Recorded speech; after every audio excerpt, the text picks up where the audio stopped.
आदरणीय अध्यक्ष महोदय, विशेषज्ञ महोदय एवं सभी श्रोताओं को मेरा सादर जय जिनेन्द्र। प्रवर्तमान गोष्ठी वीतरागता सर्वज्ञता हितोपदेशता, इसमें मेरा मूल विषय दिया गया है दिव्य ध्वनि का आगम वर्णित स्वरूप। सर्वप्रथम हम थोड़ा दिव्य ध्वनि को जानने का प्रयास करते हैं कि दिव्य ध्वनि वास्तव में है क्या। 8 प्रातिहार्यों में से अंतिम प्रातिहार्य का नाम है दिव्य ध्वनि। वास्तव में तीर्थंकर की दिव्य वाणी को ही दिव्य ध्वनि कहते हैं। ये वाणी बिना इच्छा के भव्य जीवों के पुण्य उदय से खिलती है, जो कि अनेक बीज पद रूप होती है, जिनमें से एक ओम भी एक बीज पद है। यह वाणी 18 महाभाषा और 700 लघु भाषाओं में खिलती है। थोड़ा संक्षेप में मैंने यहाँ पे दिव्य ध्वनि का परिचय दिया, क्योंकि प्रकृति में जो मेरा विषय है वो ये है कि दिव्य ध्वनि मुख से या सर्वांग से। विषय को प्रारंभ करने से पहले हम ये समझते हैं कि इस विषय की आवश्यकता क्या है, कि मुख से या सर्वांग से। क्या ये विषय प्रयोजन भूत है या अप्रयोजन भूत है? वास्तव में तो देखा जाए ये विषय अप्रयोजन भूत है, क्योंकि सम्यक दर्शन, सात तत्व, देव शास्त्र, गुरु के सच्चे श्रद्धांत से इनका किसी भी प्रकार का संबंध नहीं है। चाहे दिव्य ध्वनि मुख से खेरे चाहे सर्वांग से खेरे, हमें तो दिव्य ध्वनि मिल रही है। परंतु परंतु परंतु इसे अप्रयोजन भूत कहकर छोड़ देना यह भी ठीक नहीं है, क्योंकि अगर हम सच्चा अर्थ पता होते हुए भी अगर हम विपरीत अर्थ को ग्रहण करते हैं तो वहीं से मिथ्यात्व का दोष लगना प्रारंभ हो जाता है। और उस मिथ्यात्व के दोष से बचने के लिए ये विषय समझना बहुत जरूरी है कि दिव्य ध्वनि मुख से या सर्वांग से। चलिए प्रारंभ करते हैं।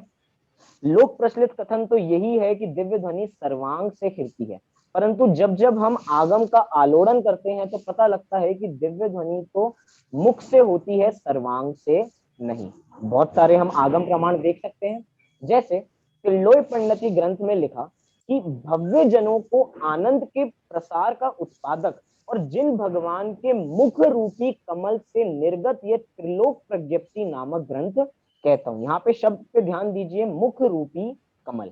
आगे राजवार्तिककार कहते हैं कि सकल ज्ञानावरण के क्षय से उत्पन्न अतीन्द्रिय केवल ज्ञान जिह्वा इंद्रिय के आश्रय मात्र से वक्तृत्व रूप परिणमित होकर सकल शुद्ध विषयक अर्थों के उपदेश करता है। ऐसे ही धवला पुस्तक 3 के अंदर कहा कि असत्य बोलने के कारणों से रहित जिनेन्द्र देव के मुख कमल से निकले हुए ये वचन, इसलिए इन्हें अप्रमाण नहीं माना जा सकता। ऐसे ही अनेक ग्रंथ है। धवला पुस्तक 5 के अंदर भी इस प्रकार की बात आई, धवला पुस्तक 6, धवला पुस्तक 7, महापुराण, हरिवंश पुराण इत्यादि, गोमट सार ग्रंथ, ज्ञानार्णव इत्यादि अनेक ऐसे ग्रंथ आए जहाँ पे उन्होंने कहा कि दिव्य ध्वनि मुख से होती है। यहाँ तक जो सर्वश्रेष्ठ आचार्य हैं, कुंद कुंद आचार्य, उनके ग्रंथों में भी इस प्रकार मिला कि दिव्य ध्वनि मुख से होती है। जैसे कि हम देख सकते हैं नियम सार की गाथा 8, जहाँ पे उन्होंने स्पष्ट कहा कि उनके मुख से निकली हुई वाणी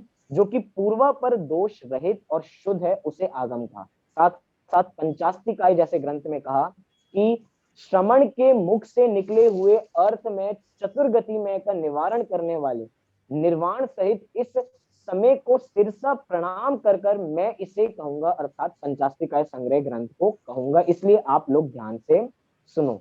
नाम मात्र केवल आचार्यों ने, साथ साथ में जितने भी प्राचीन कवि हुए हैं, जिन्होंने भी स्तुतियां लिखी हैं, पूजने लिखी हैं, उन सब ने यही कहा कि दिव्य ध्वनि तो मुख से होती है। जैसे कि पंडित बनारसी दास जी ने कहा कि मुख ओमकार ध्वनि सुनी अर्थ गणधर विचारे, रचि आगम उपदेशे भविक जीव संशय निर्वारे। साथ साथ में पंडित जयचंद जी छाबड़ा ने सूत्र पाहु टीका में कहा कि जिनवर की ध्वनि मेघ ध्वनि सम मुखते गरजे।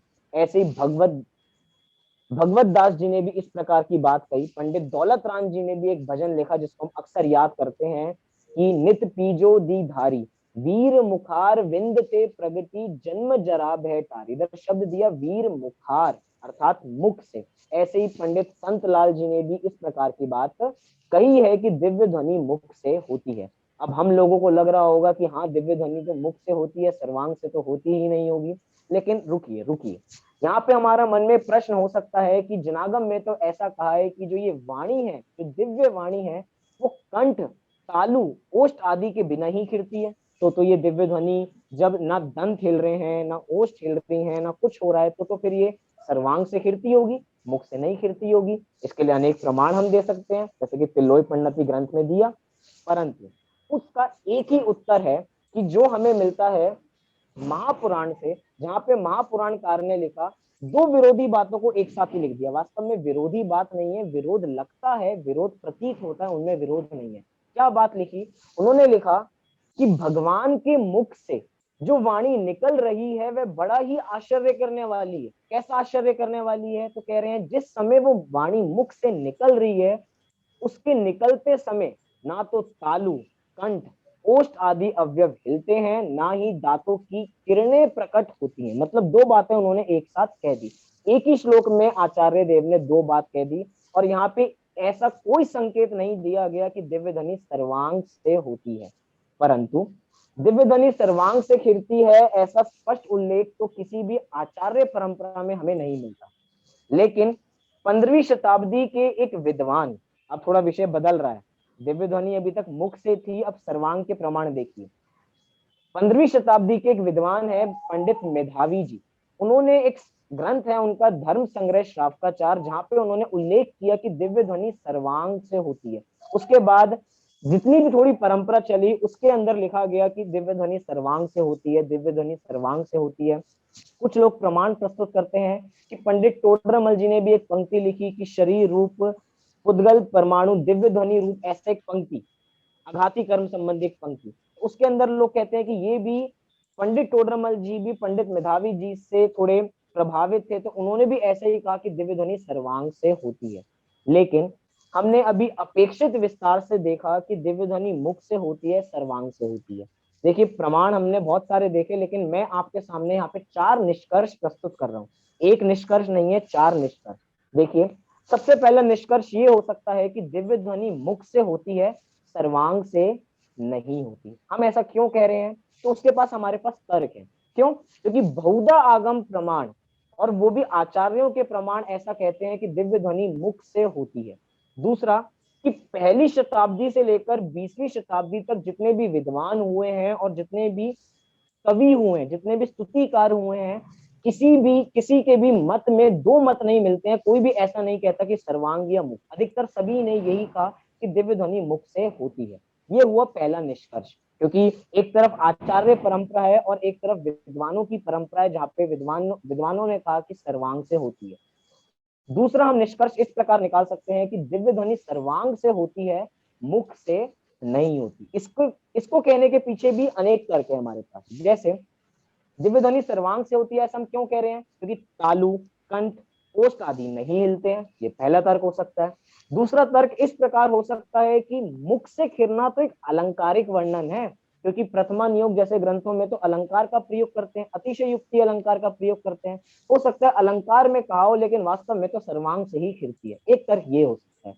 तीसरा तर्क हम ये प्रस्तुत कर सकते हैं कि हम सब सामान्य जन मुंह से ही बोलते हैं, सब लोग मुंह से बोलते हैं, कोई कान से नहीं बोलता, कोई शरीर से नहीं बोलता, सामान्य जन मुख से बोलते हैं। इसलिए जितने भी आचार्य परंपरा है, सबने यही लिखा कि भगवान भी, तीर्थंकर परमात्मा भी अपने मुख कमल से बोल रहे हैं। वास्तव में कहने का तरीका है, कीर्ति तो सर्वांग से ही होगी। एक ये बात। चौथा तर्क हम इसमें ये प्रस्तुत कर सकते हैं कि वास्तव में सर्वांग, जब हम बोलते हैं कि दिव्य ध्वनि सर्वांग से खिलती है, तो उसमें दिव्यता आती है। क्यों? क्योंकि मुख से तो सब बोल लेते हैं, जो सर्वांग से बोले वास्तव में दिव्यता तो ये है। और साथ साथ में दंत, ओष्ठ आदि नहीं हिले, ये और दिव्यता है, और सर्वांग से खेले तो ये भी एक दिव्यता कही जा सकती है। तो ये हुआ दूसरा निष्कर्ष कि दिव्य ध्वनि सर्वांग से होती है, मुख से नहीं होती। तीसरा निष्कर्ष हम मिलाप चंद जी कटारिया जी के अनुसार देख सकते हैं। उन्होंने क्या कहा?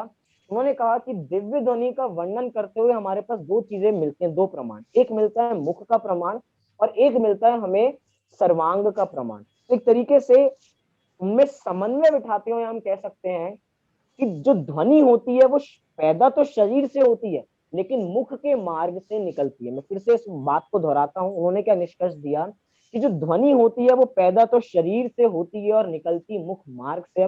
इसमें भी अनेक अनेक आपत्तियां हो सकती हैं कि जो शरीर होते हैं वो तो आहार वर्गणाएं हैं, आहार वर्गना भाषा वर्गना रूप कैसे परिणमित होगा, परिणमित हो भी जाए तो कैसे निकलेगी। अनेक अनेक प्रश्न इसमें भी उपस्थित हो सकते हैं। लेकिन तीसरा निष्कर्ष समन्वय रूप में हम इस प्रकार बिठा सकते हैं। चौथा निष्कर्ष में ऐसा हम देख सकते हैं कि तीर्थंकर देव की दिव्य ध्वनि मुख से खिरने पर भी सर्वांग से खिरी हुई कही जाती है।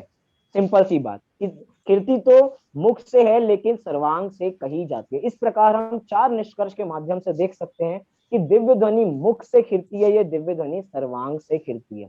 अब मेरा आप सभी विद्वान श्रेष्ठी जनों से एक प्रश्न है, वहीं पे हम जहां से हमने शुरुआत की थी हम वहीं पे घूम के वापसी आ गए, हमें उत्तर नहीं मिला कि दिव्य ध्वनि सर्वांग से होती है या दिव्य ध्वनि मुख से होती है। तो मैं आप सभी पे छोड़ता हूँ और जितने भी श्रेष्ठी जन है वे सब हमें मार्गदर्शित करें कि इन चारों प्रमाणों में से हमें कौन सा प्रबल प्रमाण लगता है, या हम इन चारों को ही माने, या दिव्य ध्वनि चाहे मुख से खिरे चाहे सर्वांग से खिरे, वास्तव में हमारा प्रयोजन तो दिव्य ध्वनि से है जिससे हमारा कल्याण होता है। इस प्रकार मैं अपने विषय को समेटता हूँ। सभी को सादर जय जिनेन्द्र। बहुत सुंदर, आपने सारे प्रमाण प्रस्तुत कर दिए हमको, पहली सेंचुरी से लेके अभी तक के सारे विद्वानों के। पर फिर भी 4 निष्कर्ष निकले हैं, एक निष्कर्ष नहीं निकल पाया है। आई थिंक एक अच्छी रिसर्च वही होती है जो कंप्लीट नहीं होती है, जिसमें चीजें रह जाती हैं। तो आगे स्कोप होना चाहिए, इस विषय में तो बहुत स्कोप लग रहा है। मुझे तो ये लगता है कि जो वचन योग होना चाहिए ना, दिव्य ध्वनि है तो उसके लिए वचन योग होना चाहिए, और उस वचन योग से वाइब्रेशन होना चाहिए। तो काय योग का वाइब्रेशन अलग होता है और वचन योग का अलग होता है, तो एक डिफरेंस मुझे वहां लगता है। बाकी शांति जी आप प्रकाश डालिए प्लीज। मुझे भी इस संदर्भ में ज़्यादा जानकारी नहीं है, और अभी जो आगम प्रमाण जिस तरीके से प्रस्तुत किए उनमें सब में अधिकतर मुख से खिरने से संबंधित ही आगम प्रमाण आए हैं, और हम इन बातों के लिए आगम प्रमाण पर ही आधारित रहते हैं। और अंतिम संभव ने प्रश्न भी खड़ा किया और समाधान भी अंत में खुद ने ही दिया कि भी क्या फर्क पड़ता है कहीं से भी खिलती हो, हमारा प्रयोजन तो जो अपना आत्महित करने का है वह बात हमारे पास पहुंची है, और उससे हम आत्महित करें। जिन बातों में हम निर्णय नहीं कर पा रहे हैं उनके लिए अप्रयोजन भूत समझ करके हम गौण कर सकते हैं, इससे कोई अधिक फर्क नहीं पड़ने वाला। चूंकि कोई निर्णयात्मक तो आया नहीं कि भाई ऐसा ही है और हम ऐसा ही मान रहे इसलिए उससे विपरीतता हो रही हो, ऐसा नहीं है, इसलिए कोई अंतर नहीं पड़ेगा। दोनों दृष्टिकोण बहुत अच्छी तरह से सामने रखे हुए हैं। तो दोनों को जैसे इस तरह से दोनों मान्यताएं आती है तो ये कहते भी आचार्यों का ऐसा मत है, और कहीं कहीं ऐसा भी कथन मिलता है, ये दोनों स्वीकार करने में इसमें कोई ज्यादा आपत्ति नहीं है। लेकिन जो मुख से खिरने वाले ज्यादा, मुख से खिरने वाले प्रमाण भी ज्यादा है और तर्क युक्तियां भी उसमें ज्यादा आ रही है सामने। भाई साहब इसमें सबसे बड़ा विरोध आ रहा है। हाँ जी। और वो विरोध ये है, मुख से खिरने के प्रमाण भी सारे हैं। हाँ जी। और ये भी साथ में बोल रहे हैं कि होंठ नहीं हिलते, तालू नहीं हिलते, ये नहीं हिलते। तो आपने कैसे निर्णय किया मुख से खिरी? मुख से खिरी, इसमें इसका कैसे प्रमाण मिलेगा? आप मुंह करके बता रहे क्या? नहीं, लेकिन ये कोई बात जमी नहीं। और दूसरी जो है ना इसमें, और जो अपना वो लड़के ने किताब लिखी ना जो स्मारक से छपी है, समोसरण, उसने जो है एक बात इस पर भी विचार किया कि गणधर की क्या अनिवार्यता है, भगवान बिना गणधर के भगवान की वाणी हम डायरेक्ट सुनते हैं क्या नहीं सुनते हैं, इस पर विचार भी इसमें आवश्यक है। कई लोग तो ये कहते हैं भैया गणधर पहले झेलते हैं और फिर गणधर बोलते हैं, हम तो गणधर की वाणी सुनते हैं, भगवान की वाणी नहीं सुनते हैं।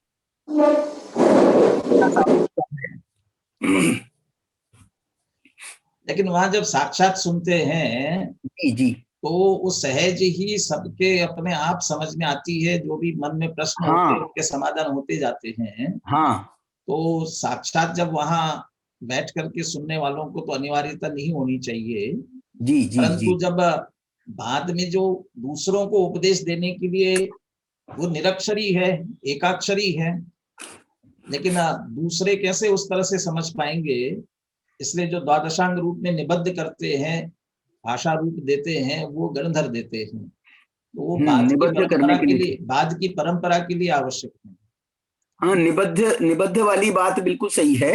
और वो उनका ऐसा भी कहीं कहीं वर्णन मिलता है कि भगवान की वाणी जैसे 3 टाइम 4 टाइम खिलती है, उसके अलावा जो गैप्स के टाइम रहते हैं तो गणधर देव से चर्चा होती है, प्रश्न पूछे जाते हैं, बातचीत होती है। जैसे श्रेणिक ने प्रश्न पूछे गणधर देव से, गणधर ने उत्तर दिए गौतम स्वामी ने। तो वो जो है भगवान की वाणी का काल नहीं है। भगवान की वाणी की तो अतिशय ही ये है ना कि वो सबके 700 भाषाओं में 8 और इतने कितनी भाषाओं में 18 महाभाषाओं में कन्वर्ट होती है, और वो आपके कर्णपटु पर आकर के जो है वो आपका माने ये जो है इसमें। और एक बात ये भी जो है जो मुख से नहीं खिरने वाली में तर्क है, जो आपने कहा ना निरक्षरी है या एकाक्षरी है। अब एकाक्षरी का मुख से खिरने का जो है वो कैसा वो बनेगा प्रसंग। तो इसलिए जो है वो उसका मेरे को लगता है वैज्ञानिक तो यही अच्छा जवाब है कि वो भगवान की सर्वांग से खिरती है। इसलिए जो है ना वो वहां तक विद्वान पहुंचे होंगे, मुझे ऐसा लगता है, क्योंकि वो बातें आपस में टकरा रही हैं। हाँ ठीक है, ठीक है। संभव भैया आप कुछ स्पष्टीकरण दे रहे हो क्या? तो ये बीच में एक प्रमाण प्रस्तुत किया था महापुराण का, आपको आवाज आ रही है? हाँ। महापुराण के अंदर दोनों ही बातें एक साथ लिखी कि जैसे कि भाई साहब राकेश जी भाई साहब कह रहे थे कि दंत ओष्ठ तालु नहीं हिलते, उसके बाद आश्चर्य ये है कि मुख से खिरती है। सही है। यहाँ पे लिखा कि दोनों चीजें एक साथ है कि मुख भी है और दंत तालु ओष्ठ नहीं भी हिल रहे हैं, तो दोनों बातें एक ही श्लोक में प्रस्तुत कर दिया आचार्य देव ने। वो उसमें वो वैज्ञानिक वो ही देखना पड़ेगा। हम लोगों को आदत मुख से सुनने की है ना, तो उनने वर्णन करते हुए लिखा कि भैया मुख से भगवान की खिरी, भगवान से खिरी माने भगवान के मुख से खिरी। मतलब अब जो भी है ठीक है, समाधान तो करना होगा। हैंड रेज है किसी का? प्रज्ञा। हाँ, संजय जी दोसा। भाई साहब, इसमें गंधर्व सर्वांग वाला जो तर्क है उसमें 2-3 चीजें महत्वपूर्ण है। एक तो वाणी की दिव्यता, दूसरी निरक्षरता, तीसरी कोडिंग और डिकोडिंग वाला जी। भाषा कोडिंग में है और उसे डिकोड करने के लिए, क्योंकि गणधरों की संख्या बदलती रही है, तीर्थंकरों के हिसाब से गणधरों की संख्या बदलती रही है, तो सारी भाषाओं में परिवर्तन में कहीं ना कहीं डिकोडिंग करने के लिए गणधरों की आवश्यक, केवल निबद्ध करना इतना मात्र नहीं है, मुझे ऐसा लगता है डिकोडिंग करने के लिए भी गणधरों की आवश्यकता थी। डिकोडिंग तो भैया देवकृत अतिशय है। वो देवता जो हैं उनके पास में इतना ऐसे साधन संसाधन हैं, इतने कंप्यूटर लगे हुए हैं उनके, वो डिकोड करते हैं। मतलब उस डिकोडिंग वाली बात नहीं है इसमें। ये तो भगवान की वाणी को झेलना और उसको जो है द्वादशांग में निबद्ध करना, वो निबद्ध उन्होंने भविष्य की दृष्टि से उसको निबद्ध किया, क्योंकि शासन तो उनके बाद भी चलेगा ना, तीर्थंकर चले जाएंगे तो भी उसके बाद में भी शासन तो चलता रहेगा। हाँ, अच्छा।